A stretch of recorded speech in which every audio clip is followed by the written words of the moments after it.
Good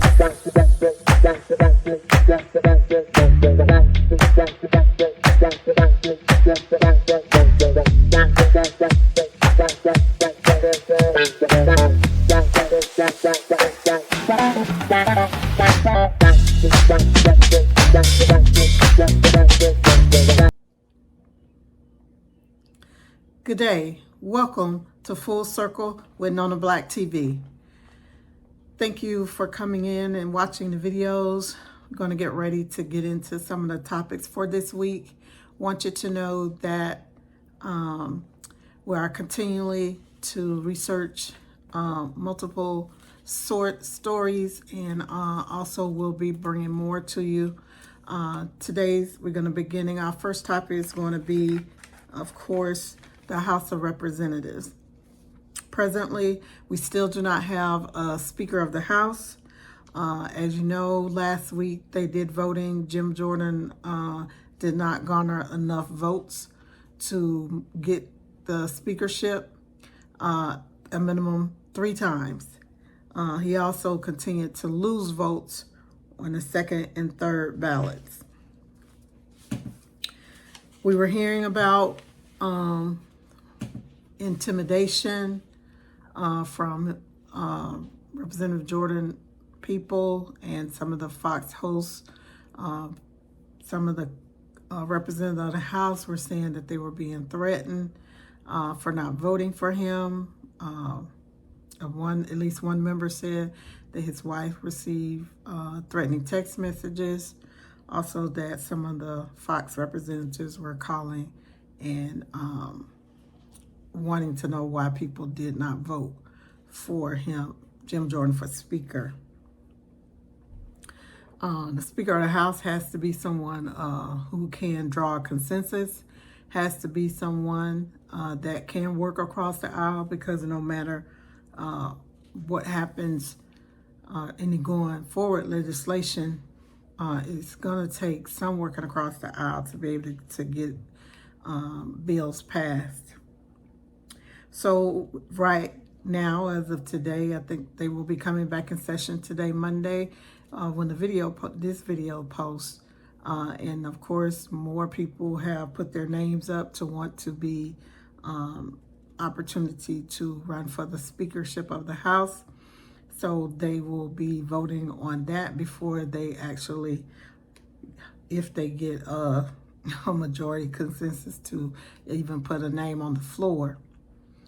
The issue is that the time is clicking from when the last continuing resolution passed, and it's estimated about November the 14th that will be running out, and we will be lurching toward a possible shutdown if legislation is not passed to continue to fund the government.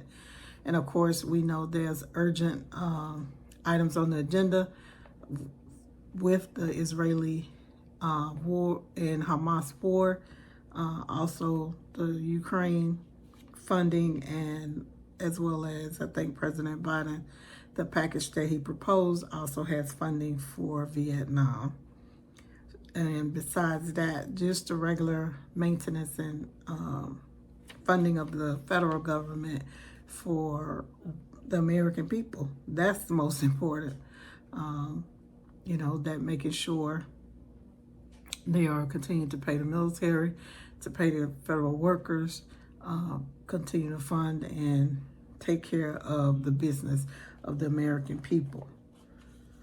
So we are stuck in chaos with the Republican-controlled Congress. And while they're trying to pick a speaker, they need to be making sure that they get someone who can also work across the aisle with the Democrats, because you have a Democrat-controlled Senate. And then also, if a bill is to go into law, then President Biden would have to sign it.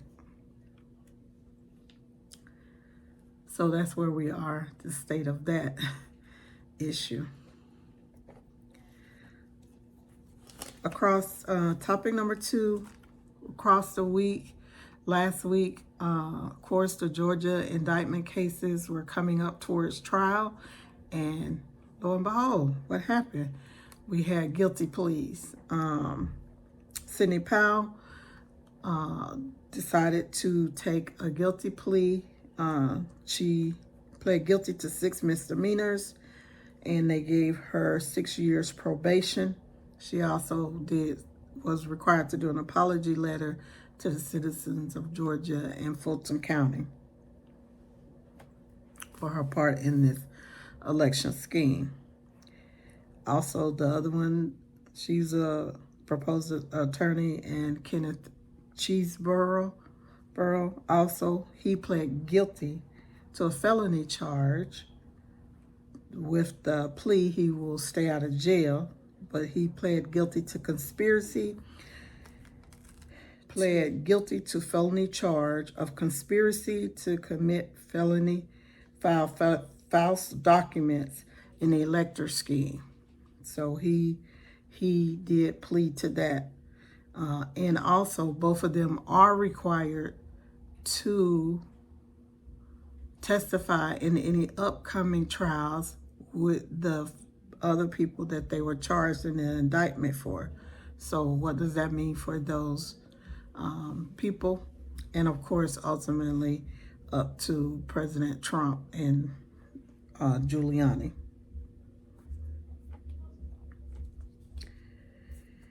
That case is ongoing, so that does push back. I think they have a March date for the trial set for the other people. Of course, depending on the court docket and if they get other pleas. And there was another gentleman, the Bells Bondman guy, who had pled guilty. So District Attorney Fatty Willis is batting 100. She's gotten guilty pleas in the first, at least 3, the first 3 paper that she had to do with the 2 trials that were coming up, and also the gentleman who pled guilty. So I'm sure she's amassing more evidence going on in these trials. So it's not looking good. And then they were saying that even though I'm not sure about Kenneth Cheeseborough, but Sidney Powell is also an unnamed conspirator in the federal trial, so she may have to testify in that trial as well. So if she's testifying in that trial, it could be possibly detrimental to ex-President Trump, twice impeached and 4-time indicted under multiple counts. Topic 3, just want to touch, of course, we know the war, Israel and Hamas, is ongoing. We did have some good news toward the ending part of the week. Last week, 2 Israeli Americans were released, a mother and a daughter. They've been brought back. They're going through the process of being reintegrated. Hopefully they've had the opportunity to get and see their families. And we thank that God that they were returned home. Pray for anything that may detrimental have happened, but they have their lives, and hopefully they get to see their families. As we know, it's estimated about 200 more hostages are still being held. Some conflicting stories, as opposed to Hamas was saying, well, if they stop the bombing, we'll let the civilians go or not. The American President Biden, Netanyahu plan to do everything they can to try to get the hostages back. So it's a tug of war with that situation. Of course, the bombings have continued, and Israel is still planning the ground offensive.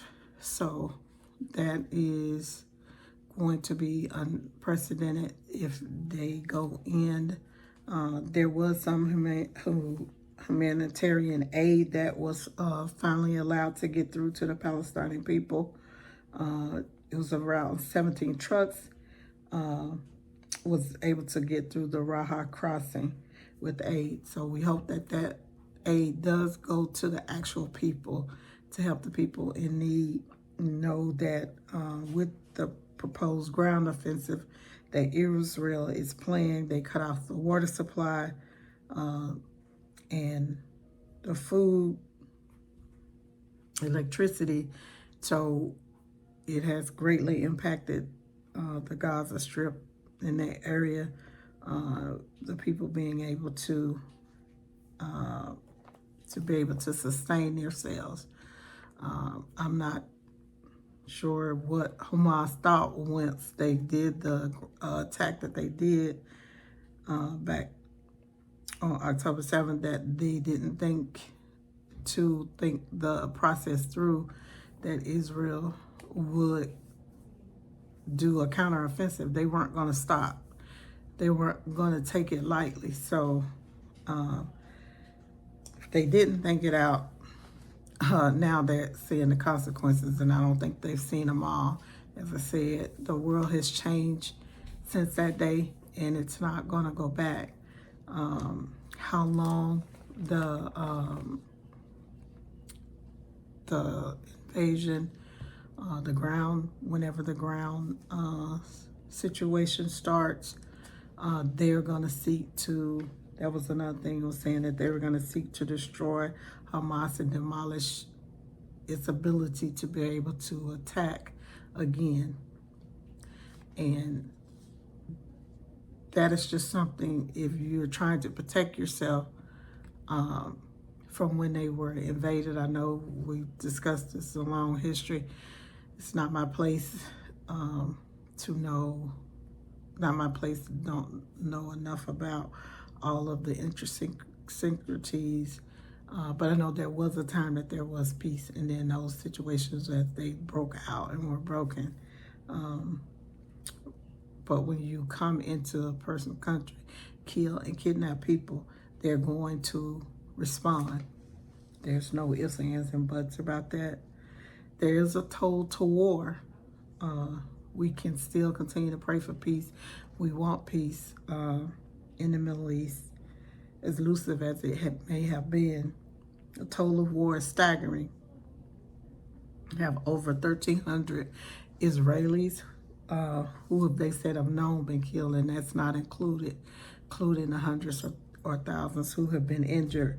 They're also saying that there's over 4,700 Palestinians and Hamas people who have been killed, meaning some arrested, and that is even staggering. That is a lot of people.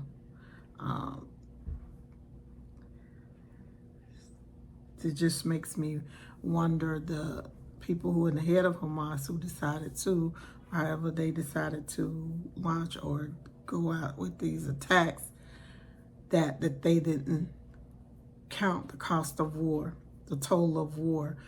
What would be happening was it worth killing an Israeli, one Israeli, and 3 to 4 times that of your people will be killed? It makes you think, makes you wonder, are you for the people? Are you for power? Are you for you, or what you're doing it for yourself? It's a sobering situation. You want peace. There's innocent Palestinians, there's innocent Israelis, and we don't want anyone to be killed. As we know, even with the hostages, there's men, women, and children. There's children kept with these hostages. They're seniors over 60. So when they talk about the guidelines or the rules of war, when they're not being followed on the front hand, and 2 wrongs don't make a right, it opens up the gate for tremendous amount of death. And that's the most sobering and devastating part of it, because at some point you have to end and not continue to kill innocent men, women, and children, and the families that are being affected by the bombing. The possibility of peace being pushed back farther and farther away, causing more animosity in the region. We just have to continue to pray what the solution is. Back channels, some of the other Arab or Israeli countries able to talk, to come to a resolution, to try to come to an agreement to stop the war. We can only pray that there are some men and women who would be doing all that they can to get to some type of consensus that they could live peaceably. That is our prayer. The world has changed. Do want to also let you know there's at this time there's a lot of sickness going around. Coronavirus never went all the way away, so just be careful, be diligent. If you're going back out, make sure that you are being covered. Wear your mask again. Make sure you're using your hand sanitizer, washing your hands.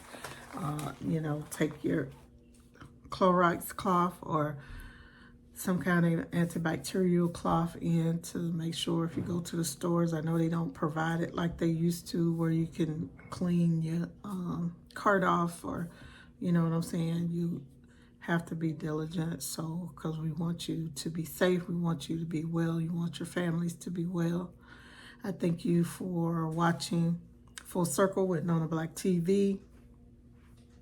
As I say, we'll continue researching topics, and we'll come back with future videos. Thank you. Please like the video. Of course, you're welcome to leave a comment. Again, I don't expect you to agree with my pronunciation, but all I ask is you be respectful in the comments, and then we can talk about it and discuss it in there. If you think there's a way to peace, let's hear about it. If you think one side is wrong, more wrong than the other, let's hear about it. In the comments, just be respectful. And of course, share the video. Thank you for supporting the channel. Thank you for watching Full Circle with Nona Black TV.